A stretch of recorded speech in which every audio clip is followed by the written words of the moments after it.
I let you cast the bones, Okay. all right, because I put your That's energy fine. into it. So, This might be a really big reading. There's a so human it's a bone. bit tougher to cast. Usually people get Somebody's hurt. going to get their eye poked out. Then yes. It's all fun and games till that happens. Yeah, This is so so you true. could lose an eye. Now, Somebody's robbing your car. that's okay. It's his car.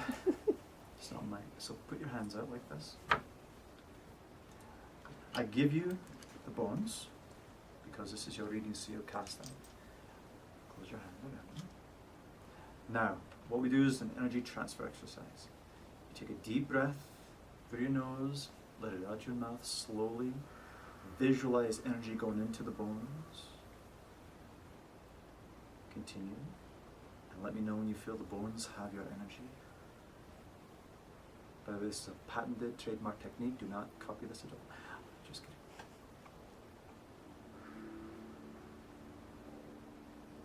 The bones have my energy, and my stomach is grounded. Hold the bones over the center of the mat, about yay high, and just without looking, open up your hands. Ooh. We need to stop the reading immediately. Now, each bone has a significance. I'm gonna. The large bone stands for the male aspect. The smaller bone stands for the female aspect. The cowrie shell stands for communication.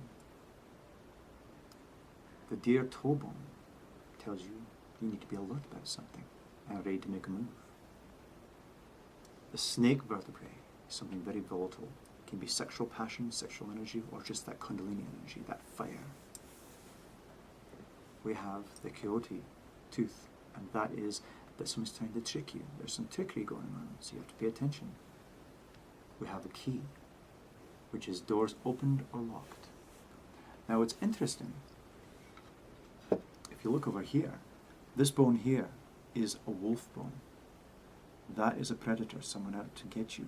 But this one is away from you. So it means that that is out of the picture. This is amber. That stands for finances, something material, something that you earn. And that is also off the mat, which is interesting. Mm-hmm. So let's interpret. What I do is I allow the spirits to guide me. The spirits of the dead or the living. The spirits that may have been corporeal or may not have been corporeal. They influence the way I read these bones. And the first bone that jumps out at me is the way I read it. And then every other bone in relation to that bone gives us the reading. Okay. The first bone that I see here is, of course, the male bone, because it's right there in the middle of the north. North is material possessions. It's those things that are important to you, that you've accumulated. They can be money, but most generally they're property. They can also be the dark spirits of your life, or a darkness that's holding over you. This shows me that there's a male aspect to this darkness that's holding over you. And it shows that because of the female born being here in West, now in my tradition, West is air. That's intellect. In the Western tradition, West is emotions. But in this particular thing, since these are my bones, I'm going to do it my way. So, West is air, it's intellect.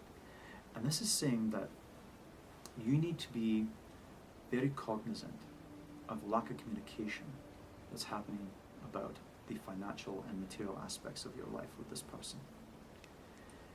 You have to be ready, because you're going to have an opportunity that you need to make a move very quickly. And because this person is going to forge forward and try to do some things that are not so nice, because I didn't bring this up. This is the chicken bone. The chicken bone is negative stuff. Mm-hmm. It's bad luck. And it's pointing into the direction of north. And all of this is culminating with this person. So this person's going to try to do something that's going to have a negative effect on you. And there is no communication here. The cowrie shell, its mouth is closed. So this is saying that your communication is closed off. Looking over here, there's a lot of passion involved here. in regards to this. The snake vertebrae is on the line between north and east. East, in my tradition, is emotion. There's a lot of fiery passion. And it looks like the door is probably closed on a lot of this communication that's happening. Nobody's talking. And there's a lot of trickery, a lot of lies going back and forth, mostly from him to you. And you're trying to make sense of what he's telling you. But you have to be careful, because he is the trickster. That Coyote is saying that the emotions that he's trying to instill in you are not the true emotions. He's trying to compel you to feel one way when you are actually driven to feel another. Mm-hmm. And this is telling you need to be aware that soon you'll need to make a move. Mm-hmm. And it has to be an intellectual move. It has to be a move you've thought out in order to negate a lot of these doors being slammed in your face and all this trickery that's going on with this person. Mm-hmm. Okay. Any questions about this? No? I think it's pretty clear. Boy, that was pretty accurate. And that's how you do a balloon reading. That's how you do a bomb reading. And now we go sacrifice a goat. Okay. Yeah, I want one of Did you talk those. about the key? Yes, I did. This is doors open or closed. And just really quickly, how can you read it when you said open and close? This- Because of the bones that are around it, this chicken bone is actually in here, so that's going to negate a lot of this stuff here. This coyote bone is right next to it, so that's trickery. That means the door is being closed. It may look like it's open, but it's not. It's really closed. And the doors are being open and closed just to kind of trick her.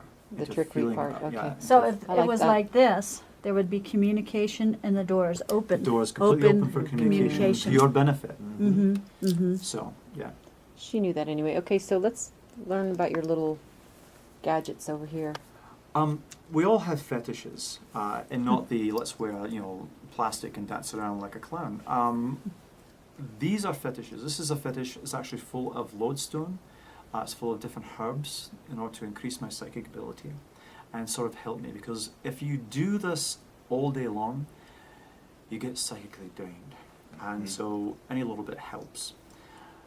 I keep the skull and the bones here as an homage to ancestors that have gone before me, those who impart their wisdom to me as I do readings, both bone, tarot, whatever I'm doing psychometry. Spirits speak to me, sometimes through feeling, sometimes auditory, sometimes through vision during readings. And so that is my homage to them, because without the spirits and without my ancestors, I would not be who I am today. I also have this chicken foot fetish. For one reason is because it's creepy, and for another, this also helps negate some of the negative aspects of readings. Sometimes you'll read for individuals and there's a lot of negative stuff there, and you deal with negativity every single day when you're doing readings. Hard things you have to tell people. I tell people very bluntly, I do not beat around the bush. If I see something that's terrible and dire, I tell them. Well, and that's a big difference between what we do here. It surprises some people because a lot of readers are, what is the term that you would use? Airy-fairy. Yes, thank you. Oh, this is like Deborah Ann here, airy fairy. And it's Can you get my finger? it, Did you get that? Oh, I didn't. it's quite a difference because this is a joke with us about airy fairy readers, and it's all very nice and fun, which is good for fairs and carnivals. But when you come up to Arcanis, you're going to get a dose of reality, and this is why people come. Is they want answers. They want an insight. The Oracle provides tools for introspection, and it's having some very serious conversations.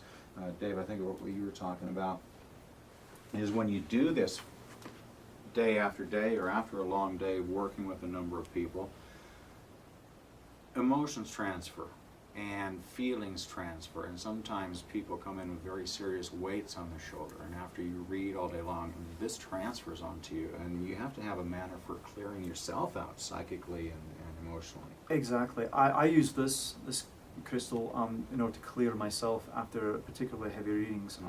All the excess energy that I have, I put into this crystal, and I fill this crystal to bursting. And then every night I put this in salt water and bless it and consecrate it and clear it. That way, the next day I can start afresh. It does. Earlier, Deborah Ann came over here to adjust the lighting, and she accidentally touched the monkey's paw. Now, I did not touch the monkey's paw. I've had this monkey's paw for years. Did not touch the If damn anyone monkey paw. knows about such things, I have done my best to give this Did. thing away. Nobody will take it. So if there's anybody out there that would like the monkey paw, call me. Thank you. But you did touch it. What do so- you- I did What not do you touch the do with the monkey paw? Yeah, because we're going to I'll start from do the what I beginning. want. It's her camera. She can do it. That's why I was invited, because it's my camera. Well, there you Okay. go, see. And do you know, does he have a name? No, dear. You haven't named him? No, we. Once you name something, it has power. I want another shot before this one. Cut.